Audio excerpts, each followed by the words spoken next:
আমার ভাইরা শোনেন, আল্লাহ তাআলা জানিয়ে দিলেন ওয়াসাইনাল ইনসানা বিওয়ালিদাইহি হামালাতুহু উম্মুহু ওয়াহনান আলা ওয়াহনিহি ওয়া ফিসালুহু ফি আমাইনি আনিশকুরলি ওয়া লিওয়ালিদাইক ইলাইয়াল মাসির।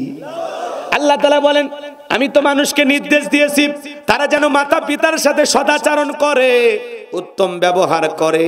কারণ হলো তার মা কষ্টের পর কষ্ট সহ্য করে সন্তানটাকে গর্ভধারণ করেছে, 2-2.5 বছর বুকের দুধ পান করাইছে। সুতরাং আমার প্রতি এবং মাতা পিতার প্রতি তোমরা কৃতজ্ঞ হও। আর তোমরা সবাই তো আমি আল্লাহর দিকে প্রত্যাবর্তন করবা। আল্লাহু আকবার বলেন। আল্লাহ তাআলা এই জায়গায় পরিষ্কার জানা দিলেন, তোমার মা কষ্টের পর কষ্ট সহ্য করেছেন। মায়ের কষ্টের কথা আল্লাহ তাআলা তুলে ধরে বলতেছেন, একটা মা সন্তানের জন্য কত কষ্ট করে।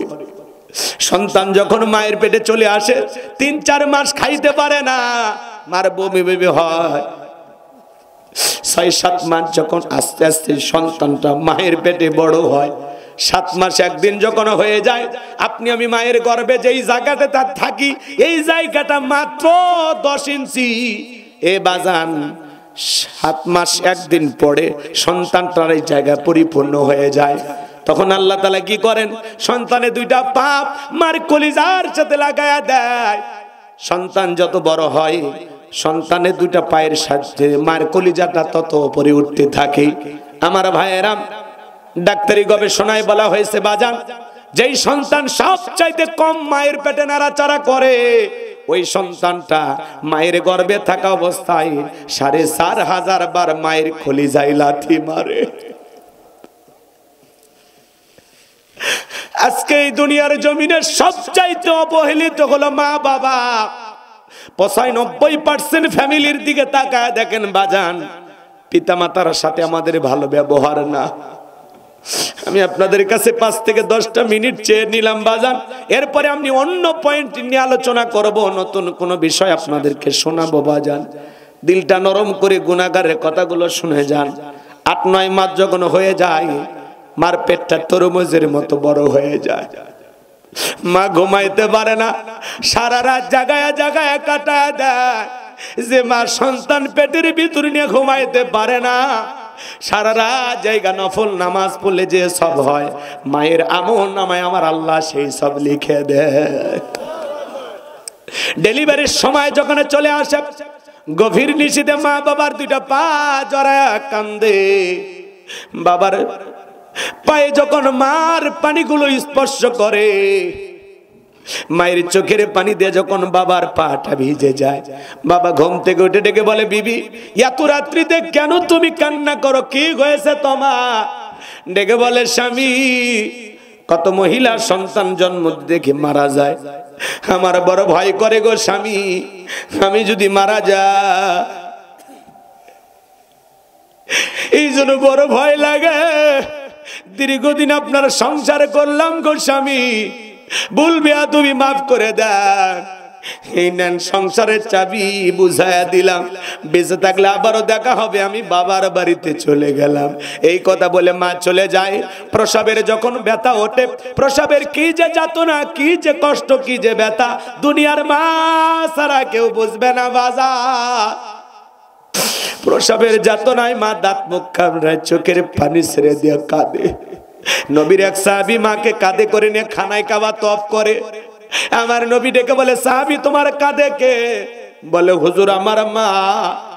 বিশ্ব নবী বলে, সাহাবী বড় ভালো কাজ করতেছো। দুনিয়াতে তো জন্মের আগে আমি আমার বাবাকে হারাইছি, শিশুকালে মাকে হারিয়েছি, মায়ের খেদমত করা আমার কিসমতে জোটে না। ও সাহাবী বড় ভালো কাজ করতেছো। সাহাবী ডেকে বলে, হুজুর আমি যে আমার মাকে কাঁধে করে নিয়ে খানায় কাবা তওয়াফ করতেছি, আমি কি আমার মায়ের হক আদায় করতে পেরেছি? বিশ্ব নবী ডেকে বলে, সাহাবী আল্লাহ যদি তোমাকে কিয়ামত পর্যন্ত হায়াত দেয়, আর তুমি যদি এমনি ভাবে মাকে নিয়ে খানায় কাবা তওয়াফ করো, তোমার মা তোমাকে জন্ম দেওয়ার সময় প্রসবের যাতনায় আ শব্দ করেছিল, ওই একটা আ শব্দের হক দুনিয়ার কোন সন্তান আদায় করতে পারবে না। এই জন্য বিশ্বনবী বলেন হুমা জান্নাতুকা ওয়া নারুকা, তোমার পিতামাতাই তোমার বেহেশত, তোমার পিতামাতাই তোমার দোজখ। পিতামাতা খুশি, আরশের মালিক আল্লাহ খুশি।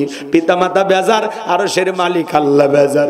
তুমি তো জানো না রে যুবক, একটা মা সন্তানের জন্য কতটা কষ্ট করতে পারে, মা সন্তানের জন্য কতটা স্যাক্রিফাইস করতে পারে। 2013 সাল পত্রিকা একটা কলম পড়েছিলাম, ছেলেটার নাম ছিল আব্দুল মালিক। ছোটবেলায় চোখ দিয়ে পুষ পড়ে, পানি পড়ে, চোখটা ঝাপসা হয়ে গেছে। দুঃখিনী মা সন্তানটাকে ডাক্তারের কাছে নিয়ে গেল। ডাক্তারটা চোখটা পরীক্ষা নিরীক্ষা করে বলে আপা, আপনার ছেলের চোখের যে অবস্থা, অপারেশন করা ছাড়া বিকল্প কোনো রাস্তা খোলা নাই। ডাক্তারকে ডেকে বলে ভাই কেমন টাকা লাগবে, এমন একটা অ্যামাউন্টের কথা বলে দিল। দুঃখিনী মা কাঁদে আর বলে ডাক্তার ভাই এত টাকা পাবো কোথায়, ছেলের তোর বাবা বেঁচে নাই, বড় হয়ে ছেলেটাও যদি অন্ধ হয়ে যায়, আমি মা আমার জীবনটা বড় অবহেলিত হয়ে যাবে, কি হবে আমার জীবনের, কার নিয়ে বাঁচবো। ও ডাক্তার ভাই, আমি মা যদি দুইটা চোখ আমার সন্তানের জন্য দিয়ে দেই, বলেন তো আমার সন্তান দেখতে পাবে কিনা? বলে আপা এটাও সম্ভব। দুঃখিনী মা তখন দুইটা চোখ সন্তানের জন্য দিয়ে দিল বাজার। এই ছেলেটা আস্তে আস্তে বড় হতে লাগলো।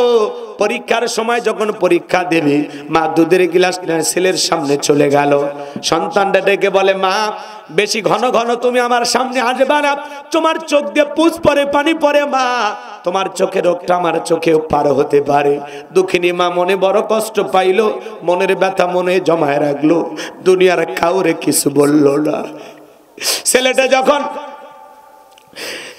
পরীক্ষা দিয়ে ভালো রেজাল্ট করেছে, চাকরির সন্ধানে ঢাকায় চলে গেল। ঢাকায় গিয়ে চাকরিও পেয়েছে, সুন্দরী নারী থেকে বিবাহ করেছে, কিন্তু গ্রামের বাড়িতে দুঃখিনী মা পড়ে আছে, মায়ের কোনো খবর নেই না।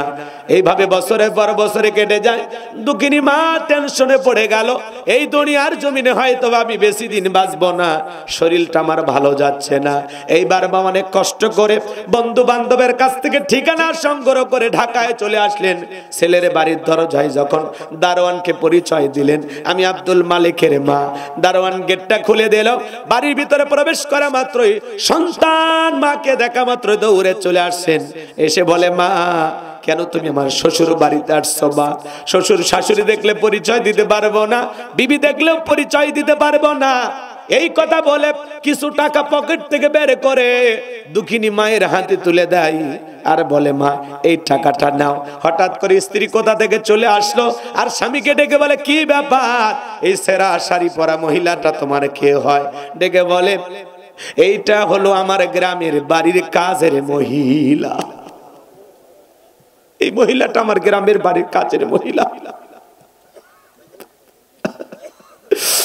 স্ত্রী যখন চলে গেল, দুঃখিনী মা চোখের পানি ছেড়ে দিয়ে কাঁদে আর বলে আব্দুল মালিক যখন তুমি অসুস্থ ছিলে বাবা, সারা রাত জায়গা তোর সেবা করতাম, আল্লাহর কাছে কাঁদতাম আর বলতাম আল্লাহ আমার হায়াত নিয়ে বললাম আমার আব্দুল মালিককে তুমি বাঁচায়া রাখো। আজকে বইয়ের সামনে মারে চাকরি বানায়া দিলে এমন প্রতিদান দিবি কখনো ভাবি নাই। আমি তো তোর টাকা নিতে আসি নাই, আমি আসছিলাম তোর সোনা মুখটা দেখার জন্য, যার জন্য সোনার যৌবন কুরবানি করলাম, দ্বিতীয় বিবাহ করলাম না তোর মুখের দিকে তাকায়া। অন্য স্বামী যদি তোরে বাবার মতো স্নেহ না করে, তোরে যদি আমাকে আদর না করতে দেয়, এই জন্য তোর মুখের দিকে তাকাইয়া আমি বিবাহটা পর্যন্ত করি নাই।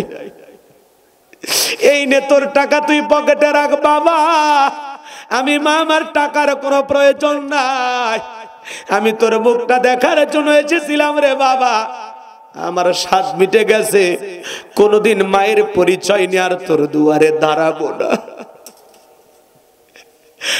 বুক ভরা ব্যথা নিয়ে দুঃখিনী মা গ্রামে চলে গেল।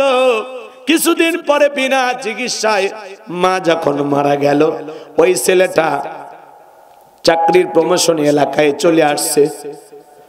হঠাৎ করে মায়ের কথা মনে হয়ে গেছে, দরজায় ডাক দেয় মা, ও মা দরজা খুলে দাও।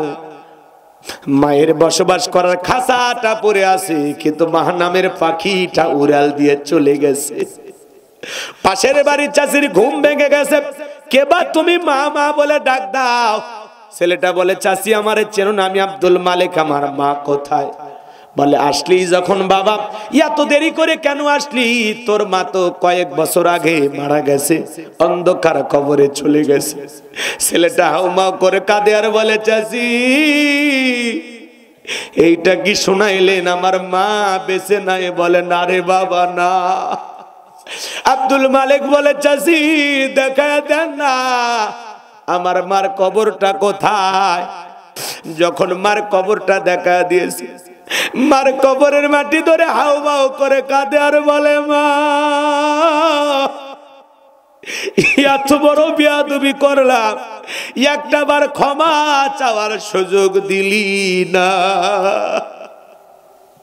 আমার চাইতে বড় হতভাগা কপাল পরা সন্তান দুনিয়াতে কেউ নাই রে মা, আমারে মাফ করে দেশ মা। এই কথা বলে হাউমাউ করে কাঁদে আর কবরের মাটি গুলো নাড়ে আর বলে, মা আমার মতো কুলাঙ্গার সন্তান যেন দুনিয়ার কোন মায়ের গর্ভে না আসে। চাচি ডেকে বলে, বাবা এত কান্না কেন করো? কাঁদলেই কি তোমার মা ফিরে আসবে? আব্দুল মালিক, আসো বাবা, আমার কাছে আসো। তোমার মা মৃত্যুর পূর্বে একখানা চিঠি লিখে গেছে, আর বলে গেছে কোনদিন যদি আব্দুল মালিক তার মায়ের কথা মনে পড়ে তার দুয়ারে আসে, মায়ের লেখা সে চিঠিটা আমার সন্তানের হাতে ধরায়া দিবা। এসো বাবা এসো, তোমার মায়ের লেখা সে চিঠিটা পড়ে দেখো। এ বগুড়ার যুবকেরা, যে মা 10 মাস 10 দিন গর্ভে ঠাই দিল, প্রসবের যাতনায় দাঁত মুখ কামড়াইল, ছোট্ট বালতির মতো এক বালতি রক্ত মা শরীর থেকে ঢেলে ফেলে দিল, কত মা জ্ঞান হারায় ফেলে। কিছুক্ষণ পরে যখন হুঁশ ফিরে পায়, দুঃখিনী মা সন্তানকে কোলে নিয়ে গালে মুখে চুমা খায়, বলে, বাছা ধান, তোর মুখটা দেখার পরে আমি মা তোরে গর্ভে রাখার সব কষ্ট ভুলে গেলাম। হে যুবক, তুমি আমি যখন কথা বলতে পারতাম না, মুখে কোনো ভাষা ছিল না, ম্যা ম্যা বলে চিল্লাইতাম, ট্যাটু করতাম, কথা বলার কোনো ভাষা ছিল না। দুনিয়ার কোনো মানুষ তোমার আমার কষ্ট বুঝতো না, একজন মানুষ তোমার আমার কষ্ট বুঝতো, তার নাম হলো মা। এই মায়ের ঋণ আমরা শোধ করতে পারবো না রে যুবক। তোমার আমার শরীরের চামড়াকে যদি মায়ের জুতা বানায় দেই, তবুও মায়ের ঋণ শোধ করা যাবে না। কথা বলেন না কেন? রাগ করেন নাকি? মা যে কত বড় নিয়ামত, কেমনে বোঝাবো রে যুবক?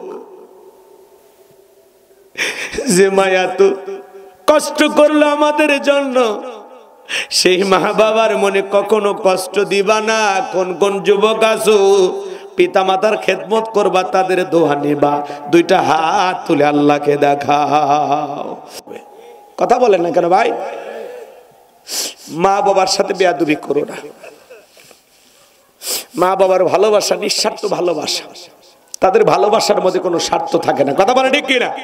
রক্তে ভাসিয়া যাত নাই কাঁদিয়া আনলে মাগো আমায় দুনিয়ায়, তোমার ঋণ আমি কি দিয়ে শোধাই মাগো, তোমার ঋণ আমি কি দিয়ে শোধাই। দেখেছি পৃথিবীতে প্রথম মায়ের মুখ, পেয়েছি ভালোবাসায় পূর্ণ মায়ের বুক। বলতে পারি না কথা, মা বোঝে আমার ব্যথা, তাই তো রেখেছো মা বুকেতে জড়াই। তোমার ঋণ আমি কি দিয়ে শোধাই মাগো, তোমার ঋণ আমি কি দিয়ে শোধাই। কখনো গভীর রাতে উঠলে আমি কেঁদে, বুকে মা শক্ত করে রাখতো আমায় বেঁধে। তোমার এই দুধের দাম কে দেবে প্রতিদান, এই দুনিয়ায় মাগো আজ মেলে নাই। তোমার ঋণ আমি কি দিয়ে শোধাই মাগো, তোমার ঋণ আমি কি দিয়ে শোধাই। মারহাবা কর, কষ্ট হয়। হে যুবক, বউ পাইয়া পাগল হয়ে না। বইয়ের ভালোবাসা বইয়ের কাছে, মায়ের ভালোবাসা মায়ের কাছে। দুইটা নারী তোমার জীবনের দামি। কথা কয় না? মা হলো জননী, আরেকজন হলো সহধর্মিনী। দুইটা নারীরই মূল্যায়ন করতে হবে, কারো প্রতি অবহেলা করার সুযোগ নাই, ব্যালেন্স করে চলতে হবে। বউ যতই বুঝাক, বইয়ের কথা শুনে কখনো মাকে কষ্ট দেয়া যাবে না। আবার মায়ের কথা শুনে বউকে কখনো বিচারে কাঠ করে দাঁড় করানো যাবে না। দুইজনের কথা শুনবা, বুঝবা, চিন্তা ভাবনা করবা, এরপরে সামনে আগাবা। আর বাসর ঘরেই বিড়ার মার লাগবে, কথা আছে না, শুনছো না তোমরা? বাসর ঘরে বউরে বলে দিবা, খালি বউ পায়া পাগলা হয়ে যাস না। শ্বশুরের দেওয়া একটা ডিসকভার পালসার পাইলে পাগল হয়ে যায়, পাশার তলে দিল, পাশা গরম হয়ে যায়। শাশুড়ির দরজায় ব্রেক করে ডাক দেয়, কয় আম্মা। শাশুড়ি এক আম্মা ডাক শুনে 500 টাকা দিয়ে, আব্বা যাও তো হুন্ডের তেল তোলো। কথা খায় না? কি গুন্না সব উচ্চারণ করে আম্মা, আছে না? শ্বশুর দেখলে আব্বা কেমন আছেন, আব্বা কি খেয়েছেন, আব্বা আব্বা কুইতে মুখের ফেনা তুলে ফেলে দেয়। ছোটবেলায় মাদ্রাসায় পড়েছিল, কলকলার সব হরফ মুখস্থ, আছে না? শ্বশুর ডাক দেয় আব্বা আম্মা, আর মা বাবা হয়ে যায় বুড়া বুড়ি। তোর কপাল জাতি আর গুড়ি, মরার পরে ফেরেশতারা বাইরা ফুটে করবে তোর ভুঁড়ি, জাহান্নামে হবে তোর বসত বাড়ি। কথা কর।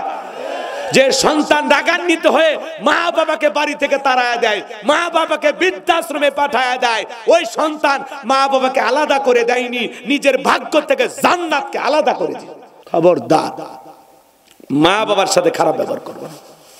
এক শিক্ষিত লোকের গল্প পড়েছিলাম, বাড়িতে অনেক খাবার, তেহেরি নিয়ে বিরিয়ানি, রোস্ট, বাপরে দামি খাবার, সব দামি খাবার বন্ধু বান্ধব খায় যায়। আজকে বন্ধুর দাম আছে, বাবার দাম নাই। কথা বলেন? জোড়াতালি দাও, বন্ধু বগুড়া থেকে এসে দাওয়াত খায়া যায়, আর বাড়ির পাশে মায়ের পেটের আপন ছোট ভাই, তার বাড়িতে এক প্লেট ভাত চায় না। কপাল পোড়া যুবক, তুমি কিসের মুসলমান? জান্নাত যাবা কোন দিক দিয়ে? গেট খুলে থুয়াচ্ছ? হ্যাঁ, গেট কাটে থুয়াচ্ছ তুমি?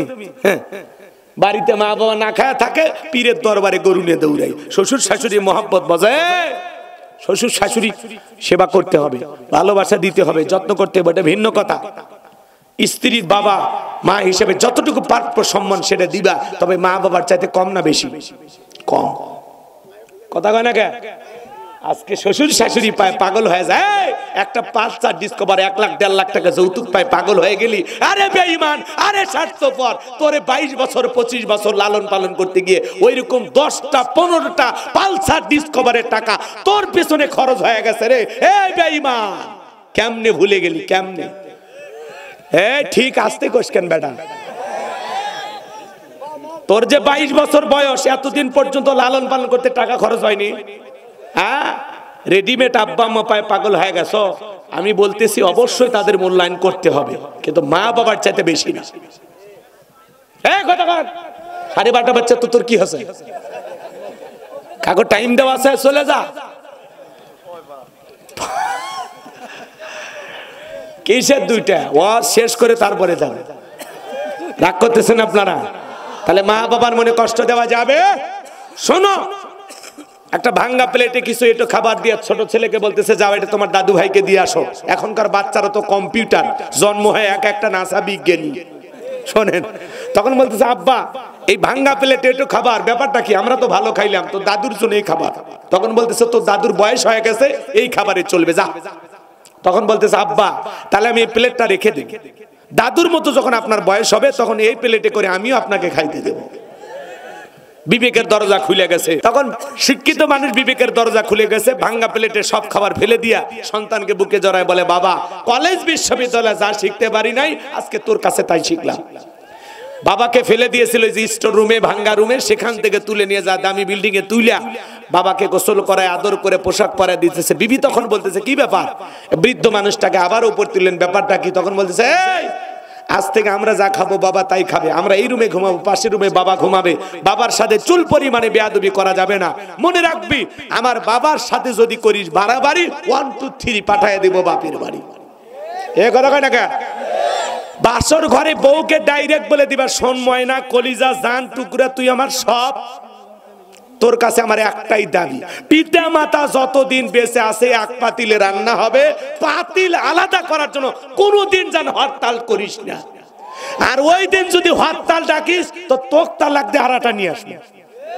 বাস এক ডাইলগে বউ সোজা, একে সোজা হয়ে যাবি। এ কথা কেন কে?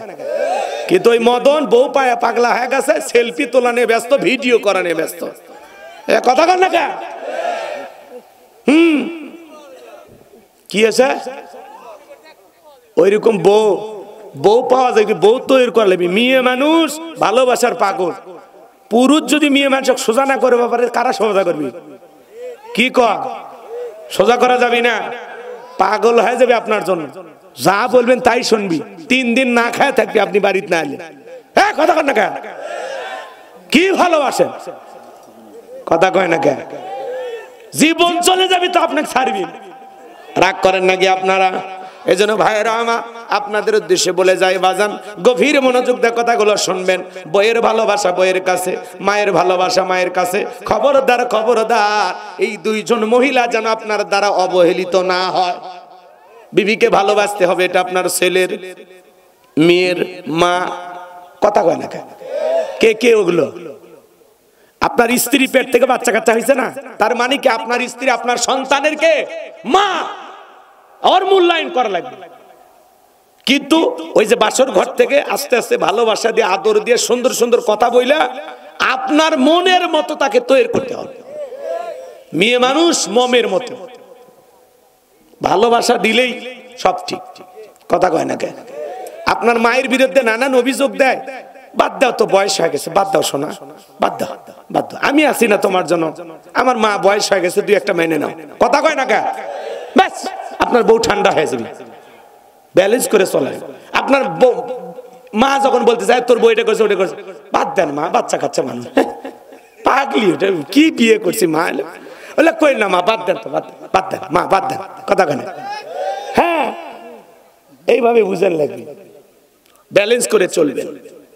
যার কথা তার কাছে রেখে দেবেন, 2 কথা এক জায়গায় করে বিচার দাঁড় করবেন না, তাহলে কিন্তু আপনি আসামি হয়ে যাবেন। 10 মাস 10 দিন পেটে আজকে বইয়ের পাগল হয়ে গেলি, মা ছিল না, আজকে তোর বউ বড় হয়ে গেল, শেষ, আপনি শেষ। আর বউ তখন ডায়লগ দিবি, মা বাবা ছাড়া সব ছাড়া লাখ লাখ টাকা নিয়ে আসলাম, ভাইয়ের কাছে কান্দে খাট নিয়ে আসলাম, আর আজকে তুমি শেষ। আপনি কোন দিকে যাবেন? অতএব সাবধান, ঠিক আছে? ব্যালেন্স করে চলা লাগবে বাজান। খবরদার এই 2 জনের বিচার জান এক জায়গা করিনি, ওই দিন আপনি কবেন যে কচুর গাছ কুটিরে দড়ি টান।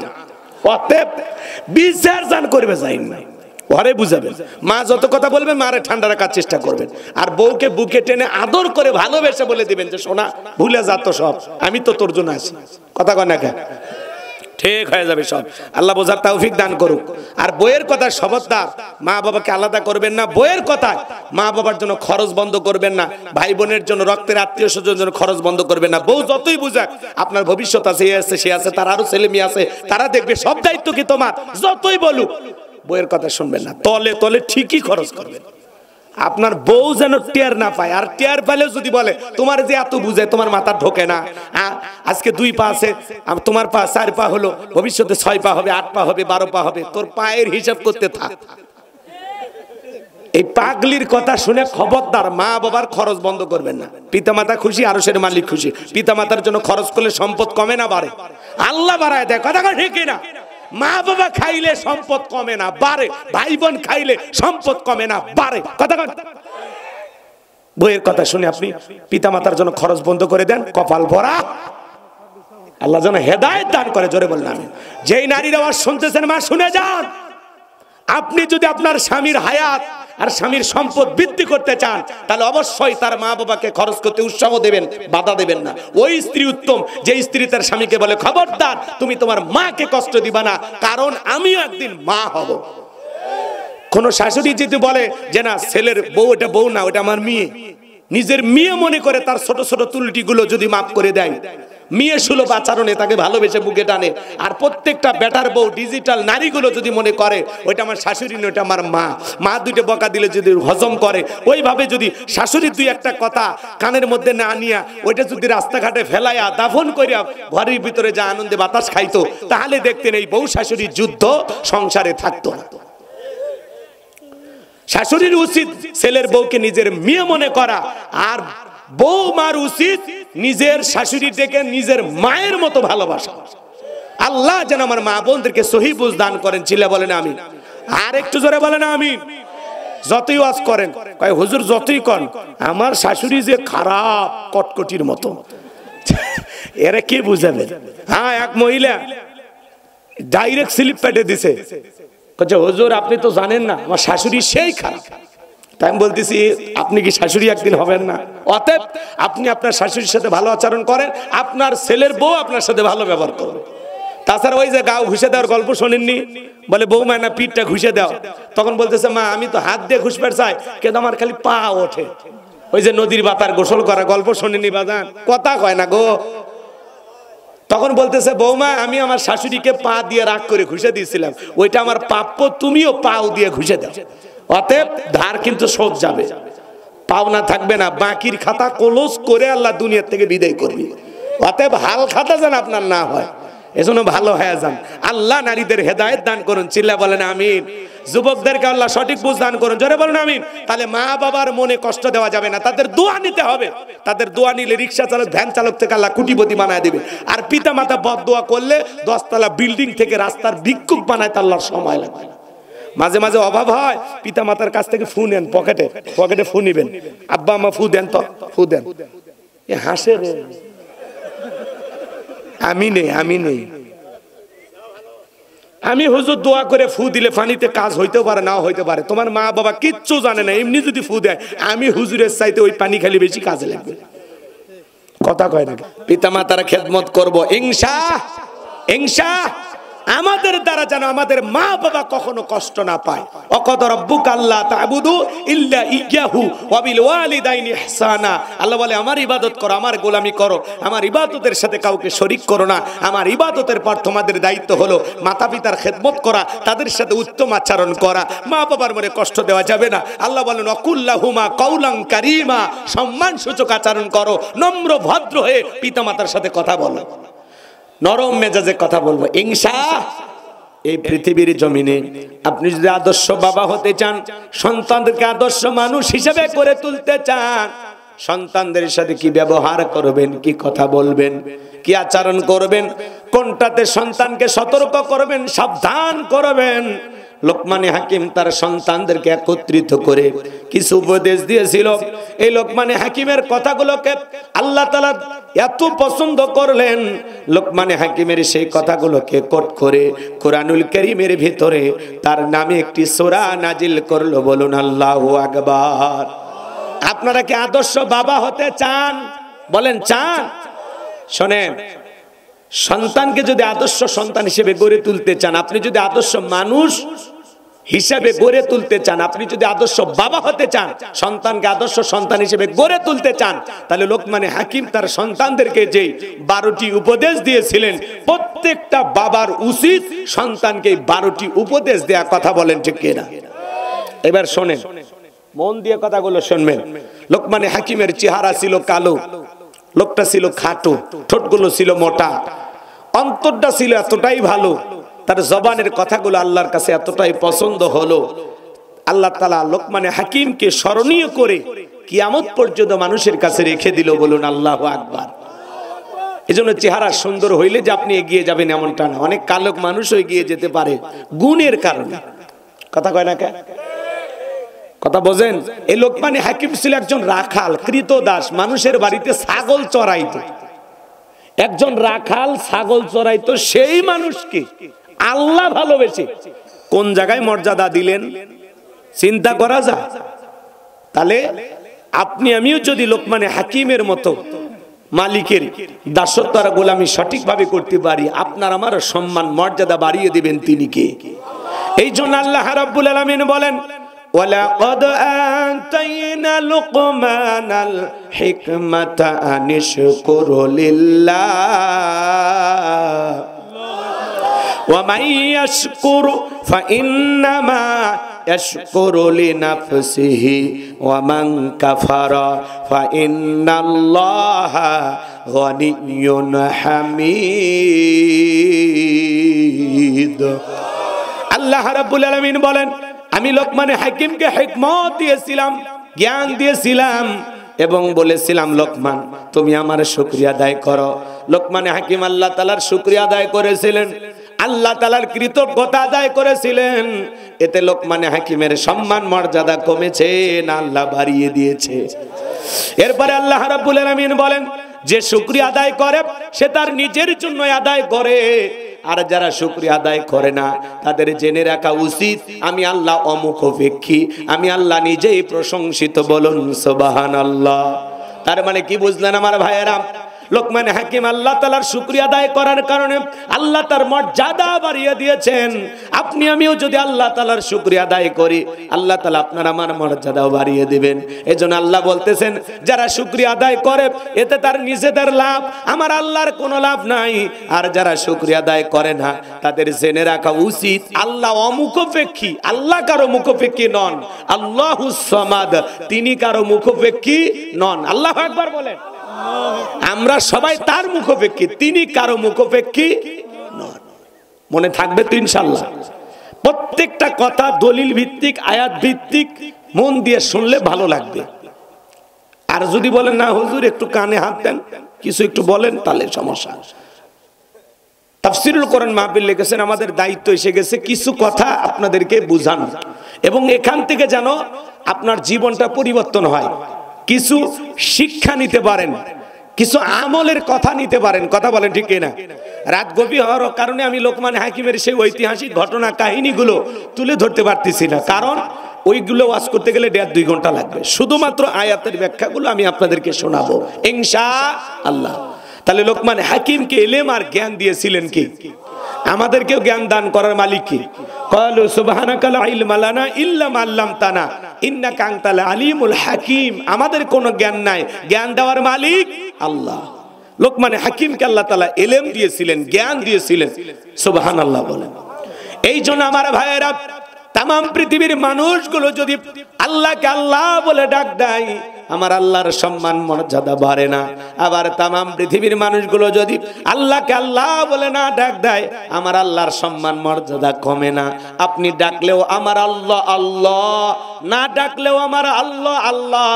কারণ 5 বছর পরে ভোট দিয়া নির্বাচন করে আল্লাহ হয় না। আচ্ছা, অমুসলিমেরা যে আল্লাহকে ডাকে না, তাতে কি আল্লাহর দিন থেকে আসে? তার মানে আপনি মুসলমান হয়ে যদি আল্লাহকে না ডাক দেন, এতে কি আমার আল্লাহর কোনো লাভ ক্ষতি আছে? মানে ডাকলে বান্দার লাভ, আল্লাহর কোনো লাভ নাই। না ডাকলে বান্দার লস, আল্লাহর কোনো লস নাই। কৃতজ্ঞতা আদায় করবেন, শুকরিয়া আদায় করবেন, আল্লাহর ইবাদত বندگی করবেন। আপনার এই নেক আমলের কারণে, আল্লাহর সাথে সম্পর্ক ভালো থাকার কারণে আপনার ঠিকানাটা হবে জান্নাতে। সুবহানাল্লাহ। আল্লাহকে ডাকবেন না, খাও দাও ফুর্তি করে, দুনিয়াটা মস্ত বড়। কি বেটা এ ছিল না, কি বেটা ছিল গো, ওটা আমার মনে পড়তেছে না। হ্যাঁ, দুনিয়াটা মস্ত বড়, খাও দাও ফুর্তি করো। তো এইরকম আবেগ নিয়ে যারা দুনিয়াতে চলাফেরা করেছে, শয়তান যাদেরকে মিসগাইড করেছে, ভুল পথে পরিচালিত করেছে, দুনিয়াকে রঙিন ভাবে উপস্থাপন করেছে, এত রং তামাশায় মেতে আছে, নাচতে নাচতে মারা যায়, মদ খাইতে খাইতে মারা যায়, নারীর সাথে জিনা করতে করতে মারা যায়। কথা বল নাকি আপনারা? বোঝেন না? এরকম ঘটনা পৃথিবীতে ঘটে না? শোনেননি? আজকে প্রথম শুনছে। বাছর চড়ে যাচ্ছে আর নাচতেছে, বক্স বাজাতে, আস্তে করে পড়ে গেছে, আর একটা গাড়ি এসে উপর দিয়ে একটু খালি ভর্তার মতো পিছে থুয়ে গেছে। তাহলে ওই দুলে ভাই অবশ্যই জান্নাতে গেছে নাকি? কোন অত সহজ? ইনকে মেলা হচ্ছে না বেটা চল। আমার ভাইয়েরা গভীর মনোযোগ দিয়ে কথাগুলো শুনে যান বাজান, সময় লম্বা করার সুযোগ নাই। আমি শুধু আপনাদের উদ্দেশ্যে এতটুকু বলতে চাই, লোকমানে হাকিম আল্লাহ তাআলার শুকরিয়া আদায় করেছিলেন, এতে আল্লাহ তাআলা তার সম্মান মর্যাদা বাড়িয়ে দিয়েছেন। আমরাও যদি আল্লাহর নিয়ামত পাওয়ার পরে শুকরিয়া আদায় করি, আমার আল্লাহ বলেন লা ইন শাকারতুম লাযিদান্নাকুম ওয়া লা ইন কাফারতুম ইন্না আযাবি লাশাদীদ। নিয়ামত পাওয়ার পরে যারা শুকরিয়া আদায় করে আমি আল্লাহ পাক তাদের নিয়ামতগুলোকে বাড়ায় দেই, আর যারা নিয়ামত পাওয়ার পরে না শুকরিয়া আদায় করে আমি আল্লাহ তাআলাদের নিয়ামতগুলোকে ছেনায়ে নেই। কেন আল্লাহর প্রশংসা আদায় করবেন না? কেন আল্লাহ তাআলাকে ডাকবেন না? আপনি নিজের অবস্থানে থেকে কেন খুশি না, কেন সন্তুষ্ট না? ভাই, কত মানুষ রেল স্টেশনে ঘুমায়, তার চাইতে কি আপনি ভালো নাই? বলেন নাই? রাস্তাঘাটে কত ভিক্ষুক দেখতে পান, আল্লাহ চাইলে কি ওই ভিক্ষুক আপনাকে আমাকে বানাইতে পারতো না? তো তাদের চাইতে কি আল্লাহ আমাদের ভালো রাখে নাই? পারস্যের কবি শেখ সাদী রহমতুল্লাহ আলাইহি পায়ে স্যান্ডেল নাই, মনটা বড় খারাপ, আর ডেকে বলে আল্লাহ আমি পারস্যের এত বড় কবি আর আমার পায়ে এক জোড়া জুতা নাই। আল্লাহর বান্দা পথ চলতে চলতে তাকায় দেখে এই জমিনের মধ্যে এমন একজন আল্লাহর বান্দা বসে আছে যার দুটো পা নাই, চোখের পানি ছেড়ে দিয়ে কাঁদলেন আর ডেকে বলে আল্লাহ আমার পায়ে জুতা নাই, মন খারাপ করেছি। এই জমিনে তোমার এমনও বান্দা আছে যার দুটো পা নাই, আল্লাহ তার সাথে আমারে ভালো রাখছো। এই কথা বলে সিজদায় লুটিয়ে পড়লেন। এই জন্য বাজান তাকায় দেখেন কত মানুষ দুইটা পা নাই, দুইটা হাত নাই। কুড়িগ্রাম জেলা একবার ওয়াজ করতে গেছিলাম, আমার আগে যিনি আলোচনা করেছিলেন অন্ধ হাফেজ সাহেব, একসাথে খাওয়া দাওয়া করতেছিলাম, হঠাৎ করে বিদ্যুৎ চলে গেল। আমি বললাম ভাই তাড়াতাড়ি আলোর ব্যবস্থা করেন, প্লেটে অনেক খাবার আছে। ওই অন্ধ হাফেজ সাহেব আবার হাতটা ধরে বলে হুজুর 52 বছর হয়ে গেল আমার চোখে আলো নাই, বিদ্যুৎ নাই। ও হুজুর আমার যে মা জন্ম দিয়েছে মাটা দেখতে কেমন আমি জানি না, আমার বাবা দেখতে কেমন আমি জানি না। ও হুজুর বড় হওয়ার পরে মা বাবা বিয়ে করাইছে, বউটা দেখতে কেমন ফর্সা না কালা আমি জানি না। আল্লাহ অনেকগুলো সন্তান দিয়েছে, ছেলেগুলোর চেহারা কেমন আমি জানি না, মেয়েগুলোর চেহারা কেমন আমি জানি না। আল্লাহ দুনিয়ার জমিনে চোখের আলো দেয় নাই হুজুর, আমি মন খারাপ করি নাই। কিয়ামতের ময়দানে আল্লাহ তাআলা যেদিন আমার চোখের আলো ফেরা দেবে সেই দিন যেন সর্বপ্রথম আমি আমার চোখ দিয়ে আমার মালিক আল্লাহকে দেখতে পাই। একটা অন্ধ ব্যক্তির সান্ত্বনাটা কোথায়? আল্লাহ চাইলে আপনাকে আমাকে অন্ধ বানাইতে পারতেন, বোবা বানাইতে পারতেন, দুইটা হাত ছাড়া দুনিয়াতে পাঠাইতে পারতেন, দুইটা পা ছাড়া পাঠাইতে পারতেন, দুইটা চোখ ছাড়া পাঠাইতে পারতেন। এত সুন্দর ভাবে যে মালিক নিখুঁত ভাবে আপনাকে আমাকে সৃষ্টি করেছেন। লাকাদ খলাকনাল ইনসানা ফি আহসানি তাকওয়িম, বান্দারে বড় সুন্দরতম গঠন দিয়া আমি আল্লাহ তাআলা আপন কুদরতের হাত দিয়া তোদেরকে সৃষ্টি করেছি। বলুন সুবহানাল্লাহ। কেন শুকরিয়া আদায় করবেন না?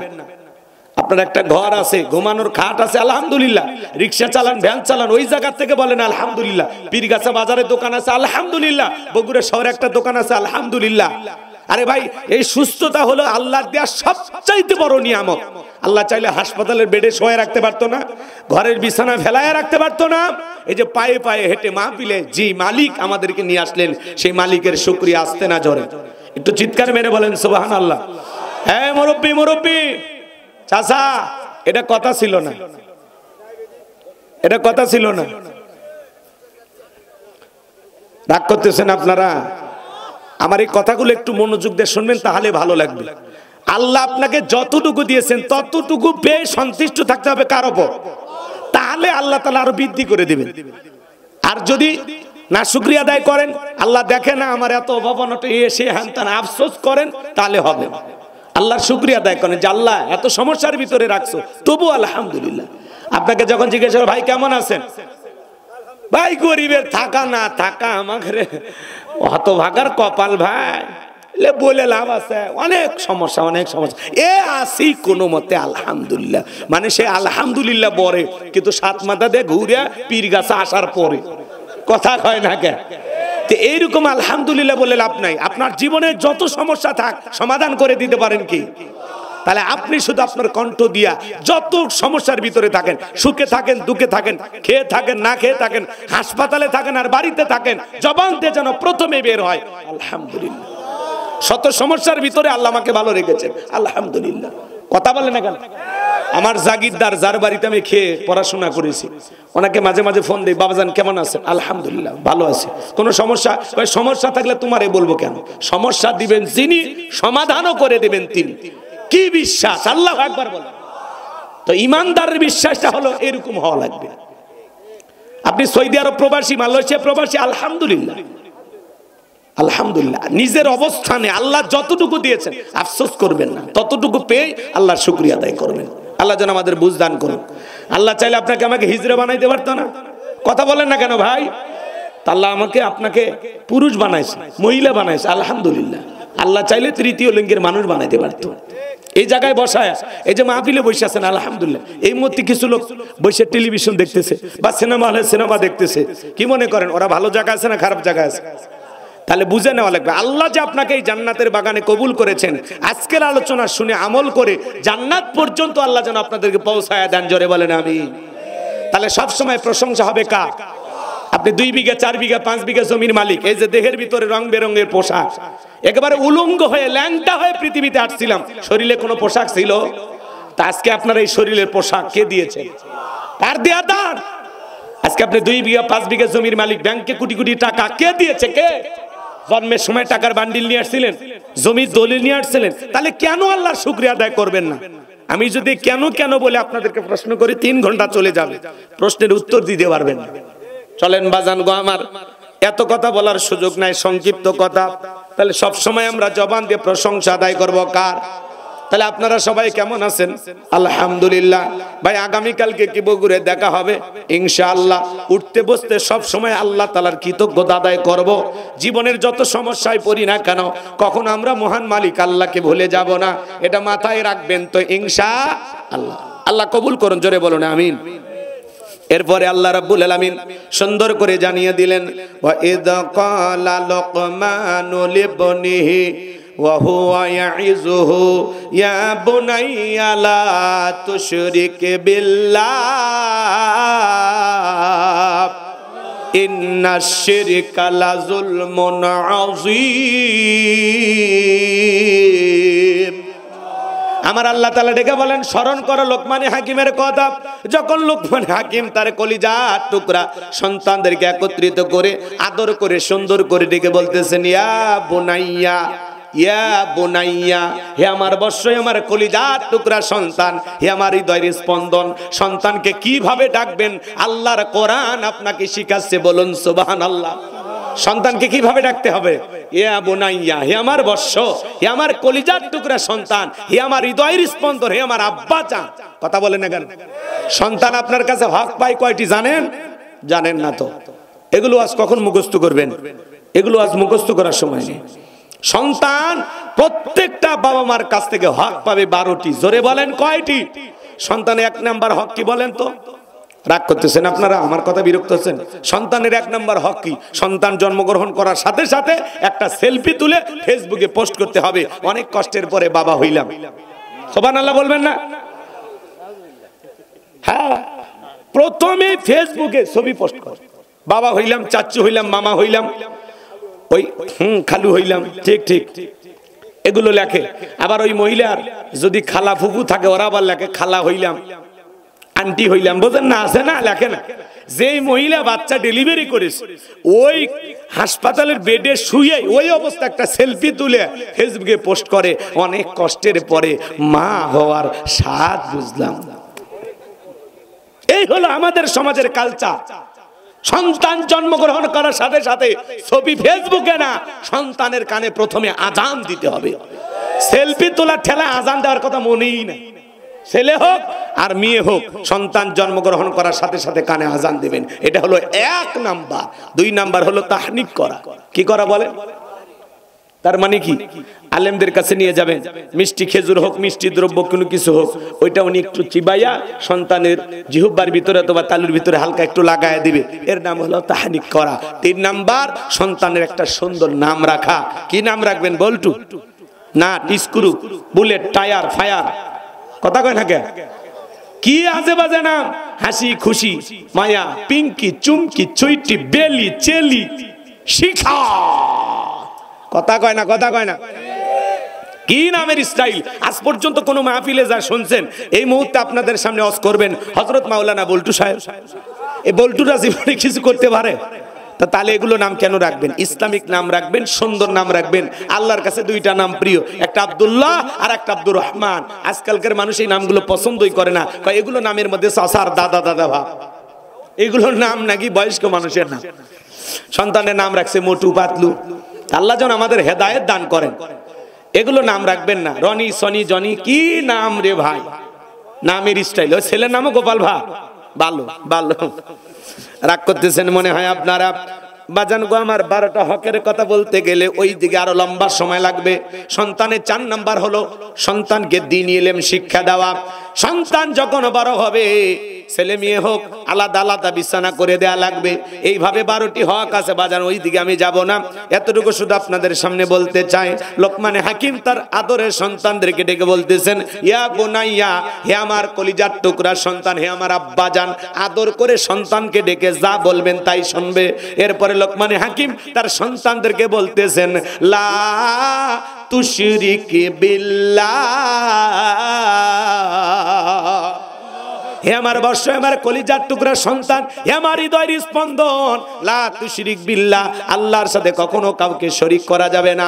ইন্না শিরিকা লা যুলমুন আযীম, এই শিরিক হলো সবচেয়ে বড় জুলুম, সবচেয়ে বড় অপরাধ। সন্তানদেরকে বুঝাইতেছেন। একটা ছেলে ডেকে বলে, আব্বা আমারে দেওয়াজ নসিহত হবে না, আমারে দিয়ে ইমামতি হবে না, আমারে কিছু টাকা দেন, আমি একটু ব্যবসা বাণিজ্য করব। লোকমানে হাকিম ডেকে বলে, ছেলে রে, তোমার যে টাকা দেবো এত টাকা আমার কাছে নাই। বলে, আব্বা আমারে দিয়ে ইমামতি হবে না, ওয়াজ হবে না, আমারে টাকা দেন, আমি বিজনেস করব, ব্যবসা বাণিজ্য করব। আপনারা বলেন বাজান, আলেমের বেটা সবাইকে আলেম হয়? আলেমের বেটাও জালেম হয়, ডাক্তারের বেটাও ডাকাত হয়, কথা কথা। আবার ডাকাতের বেটাও ডাক্তার হয়, জালেমের বেটাও আলেম হয়, কথা কোন ঠিক কি না? সম্মানিত ভাইয়েরা আমার, গভীর মনোযোগ দিয়ে শোনেন। ছেলেটা বড় নাসর বান্দা, বারবার বলে, আব্বা টাকা দাও, টাকা দাও। লোকমানে হাকিম ডেকে বলে, ছেলে রে, আমি আমার এক বন্ধুর কাছ থেকে টাকা পাই, সেই বন্ধু একটা দ্বীপে বসবাস করে। ওই দ্বীপ পর্যন্ত আজকে বহু মানুষকে পাঠাইছিলাম, কোনো মানুষ তো আসে নাই। তোমারে পাঠাইতে বড় ভয় করে। সন্তান হয়ে তুমি যদি বিপদে পড়ো, আমি বাবা কার কাছে দুঃখের কথা বলবো? ছেলে বড় নাসর বান্দা, কোনো কথাই শোনে না। বাবার কাছ থেকে বলতেছে, আব্বা আপনি শুধু ঠিকানা বলে দেন, আমি যত কষ্টই হোক ওই দ্বীপ পর্যন্ত পৌঁছে দেব। লোকমানে হাকিম এইবার ডেকে বলে, শোনো, বাড়ি থেকে যখন বের হয়ে যাইবা, 2 রাকাত সালাতুল হাজতের নামাজ আদায় করবা। এরপরে সন্তান মনে রাখবা, বিপদের পরে আর আগে 2 রাকাত করে সালাতুল হাজতের নামাজ আদায় করবা। এইবার লোকমানে হাকিমের সন্তান 2 রাকাত সালাতুল হাজতের নামাজ আদায় করে রওনা করলেন। পথ চলতে চলতে চলতে চলতে বাবা বলে দিছে, শোনো, মরুভূমির বিশাল পথ পাড়ি দেওয়ার পরে দেখবা একটা জঙ্গল দেখা যায়। জঙ্গলের ভিতরে দেখবা ঝরনার পানি পড়তেছে, সেখান থেকে প্রয়োজন মোতাবেক পানি পান করবা। খবরদার, সেখান থেকে পানি নেওয়ার পরে পেছন দিকে তাকায় দেখবা জঙ্গলটা নাই, খবরদার ভয় পাইবা না। এইবার সন্তান পানি পান করলেন, প্রয়োজন মোতাবেক পানি নিলেন। পথ চলতে চলতে পিছনে তাকায় দেখার জঙ্গলটা দেখা যায় না। বিশাল মরুভূমির পথ পাড়ি দিতে চলতে চলতে দেখেন বিশাল একটা বট বৃক্ষ। বাবা বলেছে, গাছের ছায়াশ্রয় নিলে বিপদ হতে পারে। গাছের গোড়া একটা মুরব্বী বসে আছে, ডেকে বলে, বাবা এই দিকে আসো। বলে, না যাওয়া যাবে না। বাবা বলেছে, আশ্রয় নিলে বিপদ হবে। বলে, কোনো সমস্যা নাই। তোমার বাবা কি বলে নাই, চলতি পথে একটা মুরব্বীর সাথে দেখা হবে, মুরব্বী যা বলবে তুমি তাই শোনো। বলে, হ্যাঁ বলেছে। বলে, ভয় পাওয়ার কোনো কারণ নাই, তাহলে তুমি চলে আসো। এইবার লোকমানে হাকিমের সন্তান চলে গেল। বটবৃক্ষের ছায়া আশ্রয় নেওয়া মাত্রই ক্লান্ত শরীর মুহূর্তের মধ্যে ঘুম চলে আসলো। গাছের গোড়া থেকে বিষাক্ত সাপ বের হয়ে লোকমানে হাকিমের সন্তানটাকে সবল মারলো। মুরব্বী তাকায় দেখে সত্যি তো ছেলেটার বিপদ হয়ে গেল।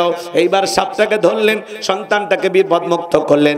দাঁড়ালো অস্ত্র দিয়া মাঝখান দিয়ে একটা টুকরো করে পিছনের অংশে ফেলায় দিলেন, আর মাথার অংশটা লোকমানে হাকিমের সন্তানের ব্যাগের ভিতরে রাইখা দিলেন।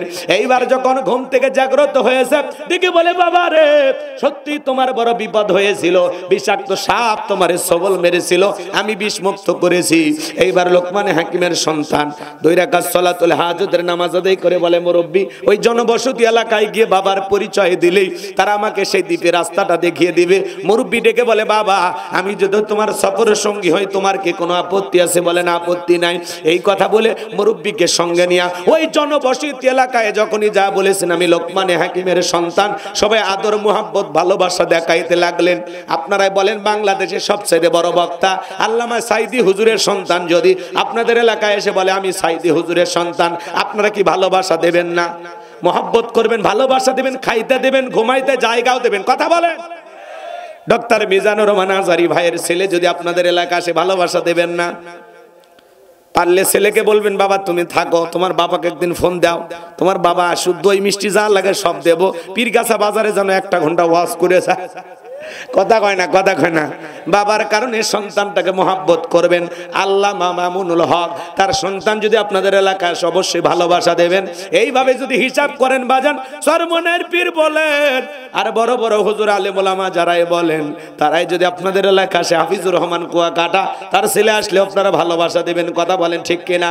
সন্তানকে মহাব্বত করার কারণ হলো তার বাবাকে আপনারা আগে থেকেই চেনেন, বাবাকে মহাব্বত করেন, সেই সূত্রে সন্তানটাকে একটু ভালোবাসা দিলেন। রাগ করেন?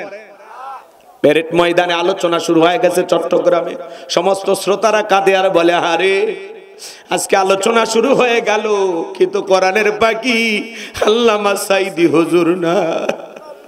5 দিন ব্যাপী ঐতিহাসিক চট্টগ্রামের সেই ময়দানে কোরআনের তাফসীর শুরু হয়ে গেছে। গতকালকে আব্দুল আলামিন ভাই কথা বলেছেন, আজকেও কামরুল ইসলাম সাইদ আনসারী কথা বলবেন, এভাবে ওলামা ইকরাম কথা বলবেন। আমার ভাইয়েরা শেষের দিনে কথা বলবেন ডক্টর মিজানুর রহমান আজারি ভাই।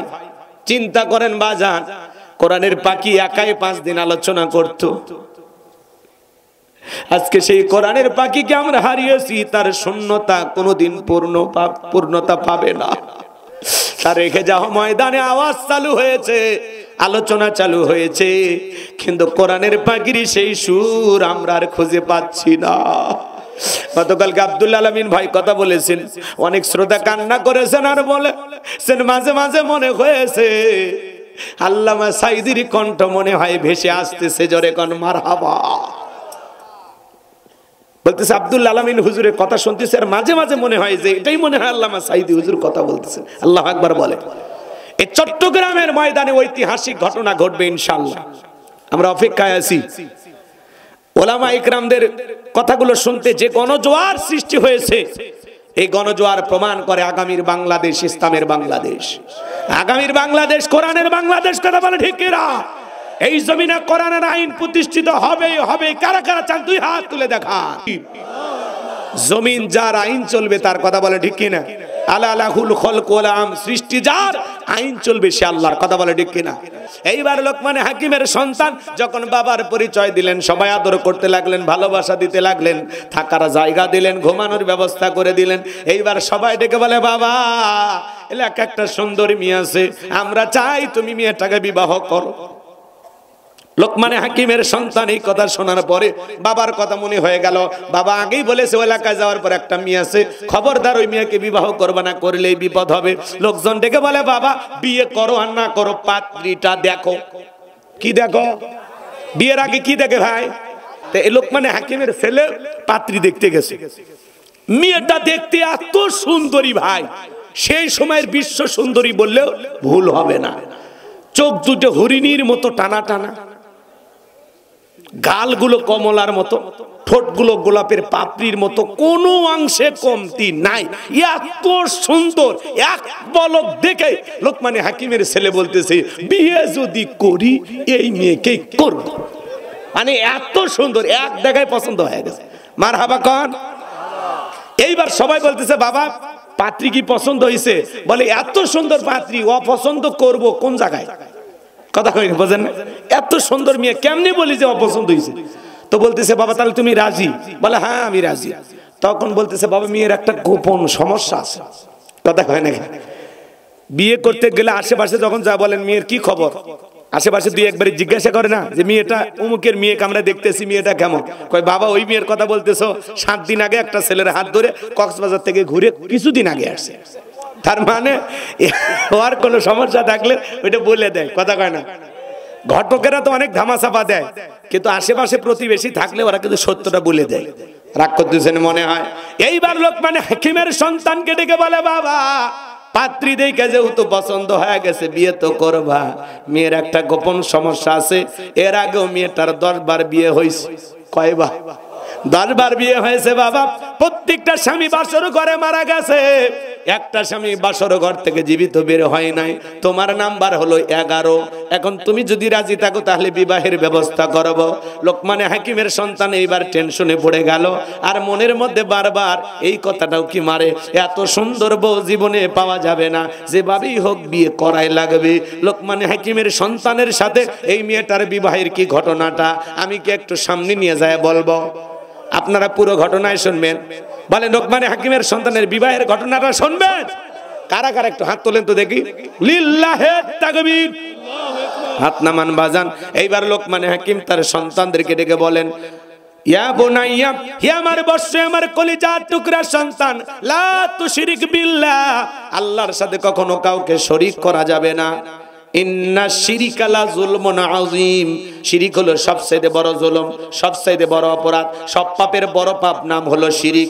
বড় শিরিকগুলোকে শিরিক আকবর বলা হয়, ছোট শিরিকগুলোকে শিরিক আসগর বলা হয়।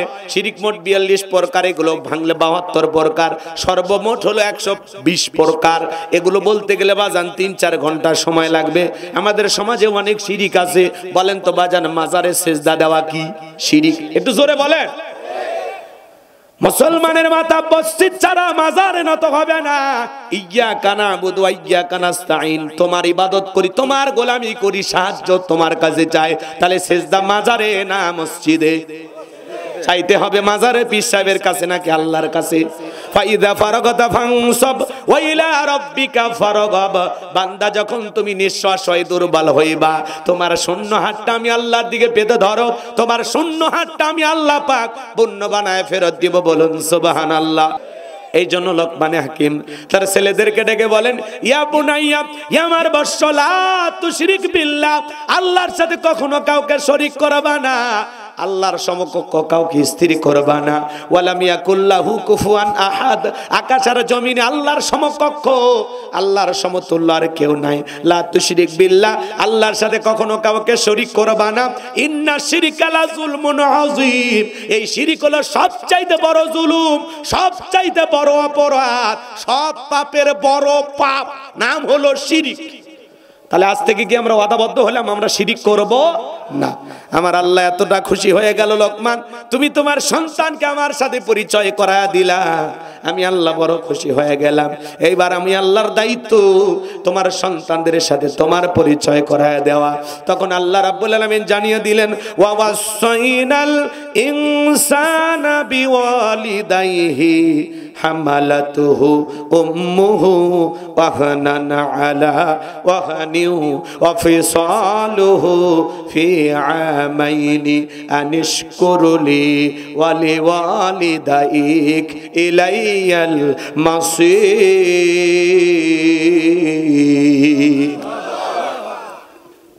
5 থেকে 7 মিনিট এই কথাটা বলবো এই আয়াতটা নিয়ে। আল্লাহ বলতেছে, লোকমান তুমি সন্তানদেরকে আমার সাথে পরিচয় করায় দিলা, আমি আল্লাহ বড় খুশি হয়ে গেলাম। এইবার আমার দায়িত্ব তোমার সন্তানদেরকে তোমার সাথে পরিচয় করায় দেওয়া। এই জন্য আল্লাহ তাআলা পিতামাতার খেদমতে আল্লাহ চলা শুরু করলেন। বলুন সুবহানাল্লাহ। পিতামাতার যে কত দরদ, কত যত্ন করতে হবে, কত আদর করতে হবে, সেই কথা আল্লাহ বলতেছেন। ওটা বসা করতেছেন কেন ভাই? আমি আগেই বলছি, একটু 12:30 পরে বাজান যান, একটু দয়া করে উঠেন, বসে। এরপরে আল্লাহ রাব্বুল আলামিন জানিয়ে দিলেন, লোকমানে হাকিম তার কলিজার টুকরা সন্তানদেরকে বলতেছেন, ইয়া বুনাইয়া ইন্নাহা ইন তাকু মিসকালা হাববাতিন মিন খারদালিন ফাতাকুন ফি সাখরাতিন আও ফিস সামাওয়াতি আও ফিল আরদি ইয়াতি বিহাল্লাহ ইন্নাল্লাহা লাতীফুন খবীর। লোকমানে হাকিম ডেকে বলেন, হে আমার বৎস, হে আমার কলিজার টুকরা সন্তান, তুমি যদি সরিষার দানার পরিমাণ কোনো কিছু করব, যদি সেটা থাকে শিলা গর্ভে অথবা আকাশে কিংবা মাটির নিচে, আল্লাহ তাআলা এইটাও হাজিরি করবেন। আল্লাহ সূক্ষ্মদর্শী, সর্ববিষয়ে তিনি খবর রাখেন। বলেন আল্লাহু আকবার। সন্তানকে বুঝাইতেছে বাবা তুমি যদি সরিষার দানার পরিমাণে ভালো কিছু করো ওইটাও আল্লাহ তাআলা হাজির করবেন তোমার আমলনামায়, আবার তুমি যদি সরিষার দানার পরিমাণ মন্দ কিছু করো ওইটাও আল্লাহ তাআলা হাজির করবেন তোমার আমলনামায়। এজন্য আল্লাহ বলেন ফামাই আমাল মিসকালা যাররাতিন খায়রান ইয়ারা ওয়া মাই আমাল মিসকালা যাররাতিন শাররান ইয়ারা। বান্দারে তুমি যদি যাররা পরিমাণ অনুপরিমাণে নেক আমল করো ওইটাও তোমার আমলনামায় লিপিবদ্ধ করা হবে, আবার তুমি যদি যাররা পরিমাণ অনুপরিমাণে বদ আমল করো ওইটাও তোমার আমলনামায় লিপিবদ্ধ করা হবে। এজন্য যুবক তুমি জীবনে যা করবা দিনের আলোতে রাতের আধারে গোপনে প্রকাশে সব রেকর্ড করা হচ্ছে। মায়ালফিজু মিন কাউলিন ইল্লা লাদাইহি রাকিবুন আতিদ। বান্দা এমন কোন কথা বলে না, এমন কোন কর্মকাণ্ড করে না যা রেকর্ড করার জন্য আবার ফেরেশতারা নাই। মনে করো না জঙ্গল প্রেম করার জন্য মঙ্গল, জঙ্গলে কেউ না দেখলে একজন দেখেন, তিনি কে? আপনার ছেলে কারো পুকুর থেকে মাছ চুরি করে নিয়ে আসছে, আপনি খুশি হয়ে বলে দিলেন বাবারে 2 মাসের বাজার বাঁচায়া দিলি। কারো গাছ থেকে আম চুরি করে নিয়ে আসছে, খুশি হয়ে গেলেন যে আমি কারো পাতা ছেঁড়ার সাহস পাইনি আর আমার ছেলে আম ছিঁড়ে আনলো। এটা থেকে খুশি হওয়ার কিছু নাই, বরং এখান থেকে সন্তানকে শুধরাই দিতে হবে, সাবধান করতে হবে। বাবা কারো গাছের ফল ছিঁড়ে আনবি না, কারো পুকুরের মাছ চুরি করবি না। বন্ধু বান্ধবের সাথে পড়াশোনা করে কলম খাতা চুরি করে নিয়ে আসে, ছেলেটাকে বুঝাবেন বাবা তোমাকে পড়তে পাঠাইছি, কারো কলম খাতা চুরি করতে পাঠাই নাই। ছোট ছোট ভুলগুলো আজকে সংশোধন করে দিলে ভবিষ্যতে বড় ভুল আর করবে না। এই ছোট ছোট ত্রুটিগুলো ধরায় দিতে হবে। কথা বোঝেন নাকি? আর আপনার ছেলে মেয়ে আপনার সামনে টেলিভিশন দেখে, নাচ গান দেখে, হই হুল্লার করে, আপনি এমন অভিভাবক হয়ে গেছেন সন্তানদের আদব কায়দা শিক্ষা দেন না। সন্তানদেরকে বুঝাইতে হবে। আজকে সন্তানেরা দেখেন গোপনে পাপ করে, প্রকাশে পাপ করে, সন্তানকে আপনি নিজের হাতে জাহান্নামে ঠেলে দিচ্ছেন। এমনও মা বাবা আছে সন্তানের হাতে আমরা টাচ মোবাইল গুলো তুলে দিয়েছে, আপনার সন্তান সারা রাত ল্যাপের ভিতরে কম্বলের ভিতরে অশ্লীল ভিডিও দেখে। কথা কয় না? আপনাদের ছেলে অবশ্য দেখে না, এরা ভালো আছে আছে। এই টাচ মোবাইল, এই মোবাইল যুব সমাজের চরিত্র নষ্ট করে ফেলে দিয়েছে ভাই। এইবার লোকমান হাকিম তার সন্তানদেরকে সুন্দর করে ডেকে বলতেছেন ইয়া বুনাইয়া আকিমিস সালাহ। হে আমার বর্ষ, আমার কলিজার টুকরা সন্তান, সালাত কায়েম করো, সালাত কায়েম করো। কোন বাবা যদি ছেলের হাত ধরে বলে আব্বা জান চলো মসজিদে নিয়ে যায়, পৃথিবীর সফল বাবা তারা ছেলের হাত ধরে মসজিদে নিয়ে যায় যারা। সন্তানদেরকে মসজিদ মুখী বানাবেন। ছেলে কুচিঙ্গে না গেলে মাও বকে, বাবাও বকে। টাকা দিয়া পড়াশোনা করানো হয়, কেন কুচিঙ্গে গেলি না? আছে না নাই? কিন্তু ছেলেটা যখন আসর মাগরিব এশা ফজরে মসজিদে যায় না, কোনো মা বাবা ধমক দেয় না। এরকম মা বাবা হলে কিন্তু আপনি নিজে আপনার সন্তানটাকে জাহান্নামের দিকে ধাবিত করতেছেন। কথা বলেন ঠিক কি না? সূরা তাহরিমের 6 নম্বর আয়াতে আল্লাহ বলেছেন হে ইমানদারগণ নিজেরাও জাহান্নামের আগুন থেকে বাঁচো, তোমার আহাল পরিবার পরিজন যারা আছে তাদেরকেও জাহান্নামের আগুন থেকে বাঁচানোর চেষ্টা করো। আপনার উচিত আপনার পরিবারের 4 জন সদস্য হলে 4 জনকে নামাজি বানানো। বউকে নামাজি বানাবেন। বিবি তোরে শুধু দুনিয়াতে চাই না রে সোনা, আমি চাই জান্নাতেও তোর সাথে হবে আমার 16 আনা। ভালোবাসায় হবে ভরপুর, কেটে যাবে সময়, কোনোদিন তোর অভাব আমি বুঝবো না। আপনার বিবির চেহারা দুনিয়াতে একটু খারাপ হতে পারে, কালো হতে পারে, নাকটা একটু বেঁকা হতে পারে, পাটা ফাটা হতে পারে, খুব বেশি চেহারাতে গ্ল্যামার না থাকতে পারে, খুব বেশি সৌন্দর্য না থাকতে পারে, কিন্তু আপনার বিবি যদি জান্নাতে যায়, স্বামী স্ত্রী 2 জনকে যদি আল্লাহ জান্নাত দেয়, আপনার বিবিকে আল্লাহ তাআলা জান্নাতি হুরদের চাইতেও কয়েক কোটি গুণ বেশি সুন্দরী বানায়া দেবে।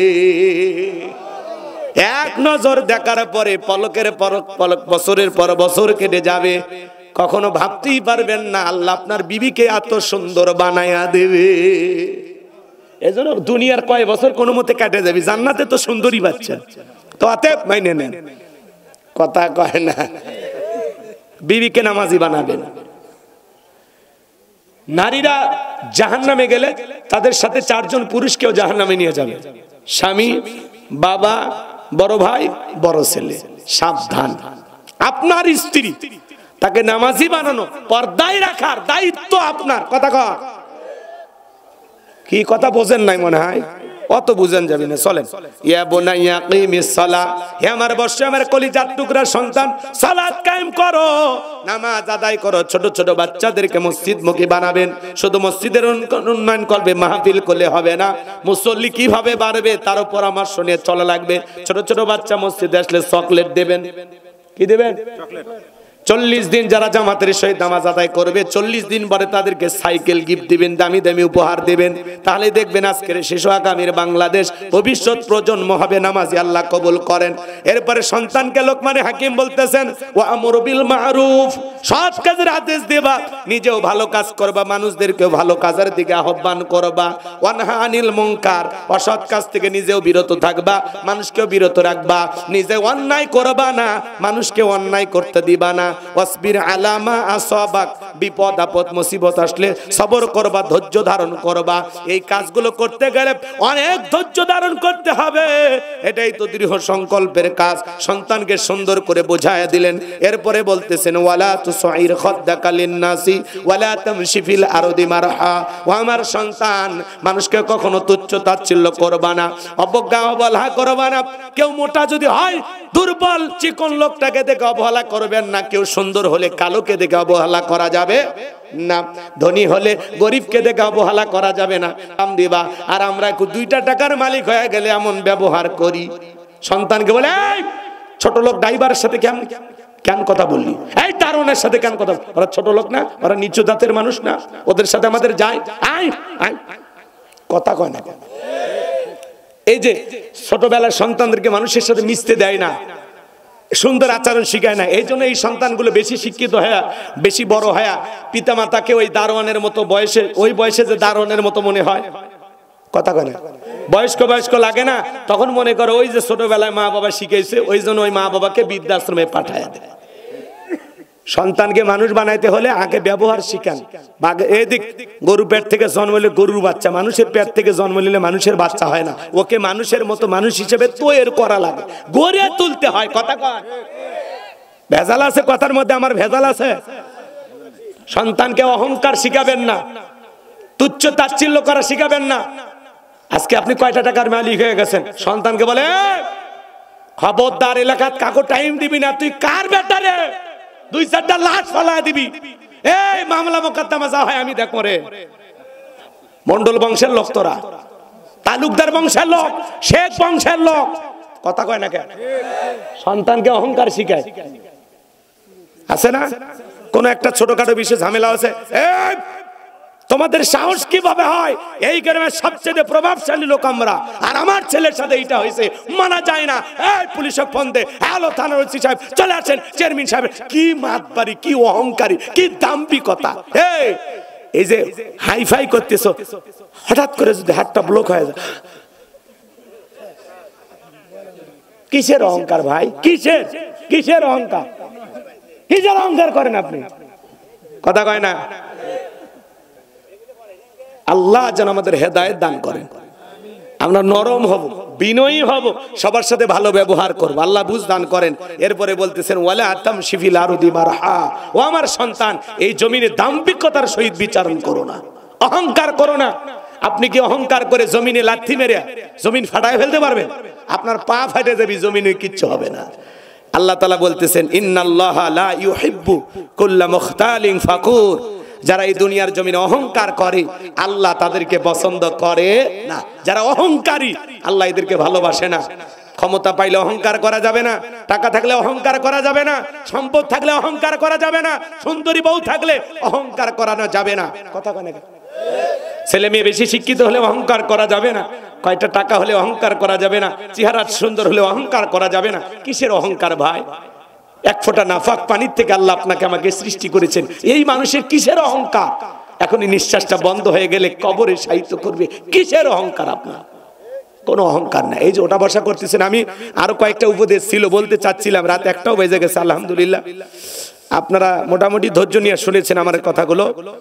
আমি আপনাদের জন্য দিল থেকে দোয়া করি, আল্লাহ বক্তা শ্রোতা সবাইকে সূরা লোকমানের যে শিক্ষা, যে তাৎপর্য, যে আলোচনা হয়েছে, এর উপরে যেন আল্লাহ আমাদের আমল করা তৌফিক দান করেন।